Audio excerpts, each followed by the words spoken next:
Complete lockdown के चक्कर में पूरा हिंदुस्तान, पूरी हमारी इंडिया महाभारतमय हो गई है।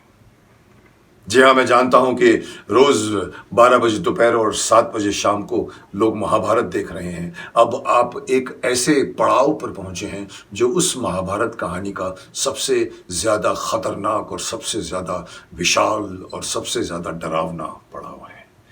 जी हाँ, आप समझ गए होंगे, महाभारत युद्ध।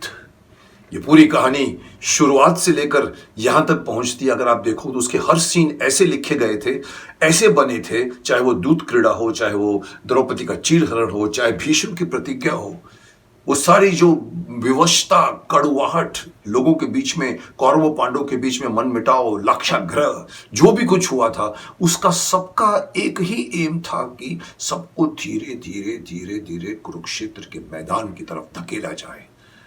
और आइए मैं आज आपको बताता हूं उस कुरुक्षेत्र के मैदान के युद्ध की कहानी। वो कहानी तो खैर आप देख ही लेंगे, लेकिन उस कहानी के पीछे की कहानी मैं आपको बताता हूं।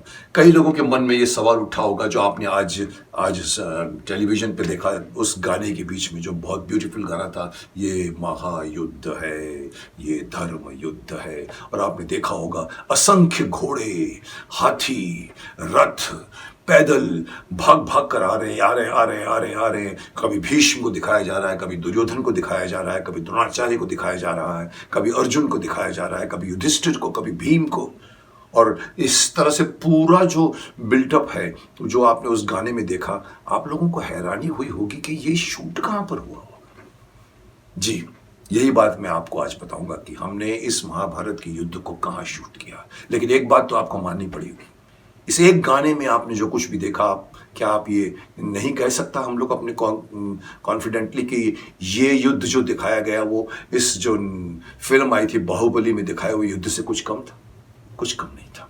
उतनी ही ग्रैंडर, उतनी ही विशालता। लेकिन फर्क ये था कि इस फिल्म में स्पेशल इफेक्ट्स थे और इस युद्ध में कोई स्पेशल इफेक्ट्स नहीं था। रियल घोड़े थे, रियल हाथी थे, रियल रथ थे, रियल सैनिक थे। 1000 जितने सैनिक होंगे शायद, घोड़े थे, हाथी थे। हमने रियल शूट किया, और वो भी 1988, 89। जिस जमाने में स्पेशल इफेक्ट्स नए होते थे, उस वक्त हमने विदाउट स्पेशल इफेक्ट्स इतना बड़ा कारनामा करके बताया। उसके लिए हमको एक बहुत बड़े मैदान की जरूरत थी। बंबई में हमने तो पूरी शूट की, 90% शूट हमारा बंबई में फिल्म सिटी में ही पूरी महाभारत बनी 2 साल के अंदर। लेकिन जब ये सीक्वेंस आया तो सोचना पड़ा कि कहाँ जाएं, और ढूंढ कर जयपुर में एक गांव है जिसका नाम शायद महिलान गांव है, 40 किलोमीटर दूर है जयपुर से। हमारी पूरी यूनिट वहाँ गई, और वहाँ जाकर हम रोज़ सुबह पूरी यूनिट बस में बैठकर जाती, और फिर वहाँ पहुँचते, वहाँ एक ओपन ग्राउंड था। प्रॉब्लम सिर्फ धूल की थी। और आपने देखा होगा कि जिस तरह से हम जब दौड़ के आते थे, बहुत सारे शॉट्स लेने पड़े। एक दिन भर वही चलता रहता था। एक बार पूरी की पूरी फौज एक तरफ, चाहे पांडवों की हो चाहे कौरवों की हो, एक तरफ खड़ी रहती थी। और यहाँ पर करीबन समझ लीजिए 1 किलोमीटर दूर कैमरामैन रेडी रहता था, और ऐसे इशारा किया जाता था, और फिर ढडरम ढडरम ढडरम ढडरम ढडरम ढडरम गाना चल रहा है, और भीष्म पितामह का रथ आ रहा है, अर्जुन का रथ आ रहा है, दुर्योधन भीम गदा लेकर चल रहा है, द्रोणाचार्य का रथ है, और उसके बीच में जो धूल उड़ती थी, एक्चुअली वही इफेक्ट यहां नहीं मिलता कहीं पर। और हमें याद है कि जैसे ही हम एक शॉट पूरा देते थे, पूरे की पूरी जो हमारे एक्टर्स या आर्टिस्ट होते थे या जितने भी सैनिक होते थे, वो नीचे ऐसे करके बैठ जाते थे अपने सिर को छुपा के, क्योंकि इतनी मनोटन धूल उड़ती थी। और वो धूल धीरे धीरे जब तक सेटल हो जाए, 2 मिनट के बाद हम अपने आप को देखते थे ऊपर, और फिर एक और शॉट, फिर एक और शॉट। दिन भर, मान के चलिए 15 दिन तक हम ये वॉर के युद्ध के सब लॉन्ग शॉट्स लेते रहे। क्लोज शॉट्स आप देखोगे आगे जाके, अभी तो सिर्फ शुरुआत है, अभी तो पूरी वॉर बाकी है, 18 दिन का युद्ध है। क्लोज में जो वॉर हुई है वो हमने बंबई में शूट की है।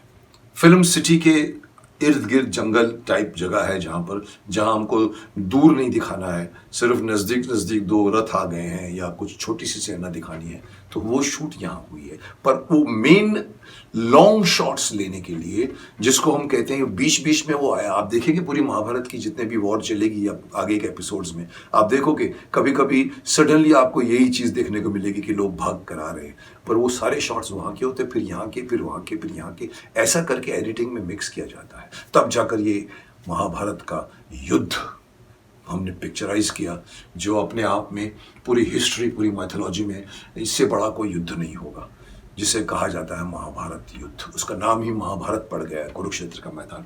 तो एक एंड में आपको सिर्फ एक इंटरेस्टिंग बात बता दूं कि ये जो शूटिंग हमारी हुई थी जयपुर में, इसमें सबसे बड़ी बात ये थी हम लोगों के लिए प्रॉब्लम कि पब्लिक को मालूम नहीं पड़ना चाहिए।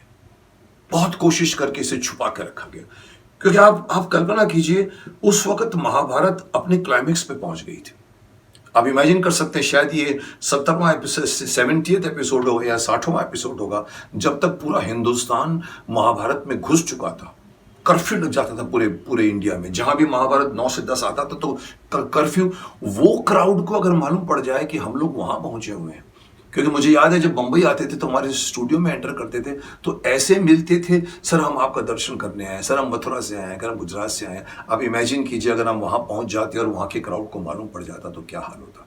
कोशिश की हम लोगों ने, शायद 13-14 दिन तक हम शांति से शूटिंग करते रहे, लेकिन एंड में मीडिया तो मीडिया होता है, लीक कर दिया गया कि महाभारत की यूनिट आई हुई है आजकल यहाँ पर शूट करने के लिए, और इस गांव में शूटिंग चल रही है। आप मानेंगे नहीं, सुबह से जो तांता लगा लोगों के आने का, कोई बैलगाड़ियों में आ रहा है, कोई चल के आ रहा है, कोई ऊंटों पे आ रहा है, और धीरे धीरे साफे बाफे बांध के सब वहाँ की जो वहाँ की जो लोकल जनता थी वो आई, और वो मतलब मंत्रमुग्ध होकर हमारी शूटिंग देखते रहे। और सबसे फनी इंसिडेंट तो तब हुआ जब हम वहाँ पर उस जमाने में तो ये वैनिटी वैन्स तो नहीं होते थे। हम लोगों के लिए बहुत विशाल एक तंबू बना के रखा गया था, जिसमें हम सारे आर्टिस्ट, कम से कम 25-30 आर्टिस्ट होते थे, अंदर बैठ के मेकअप करते थे, और वहीं बैठ के धूप, आप समझ सकते हैं जयपुर की धूप, उसके अंदर हम बैठे रहते थे। तो उनको मालूम पड़ा कि इस टेंट में बैठे हैं, तो जो टेंट की हालत हुई, मुझे हंसी भी आई और गुस्सा भी आया। वो टेंट कभी ऐसे हिलता, कभी टेंट ऐसे हिलता, कभी ऐसे हिलता। मुझे बाहर आकर बोलना पड़ा, तुम लोग क्या कर रहे हो, हाथ मत लगाओ इसको, दूर से देखो। वो लोग हटा के, अरे देखो, अरे वो देखो कृष्ण, अरे वो अर्जुन, अरे देखो, जब मैं आता, अरे पितामह को देखो। और उसके बाद वो हमने शूटिंग शाम को पैकअप की, और उसके बाद वो लोग इतने खुश हो गए थे वहाँ पर।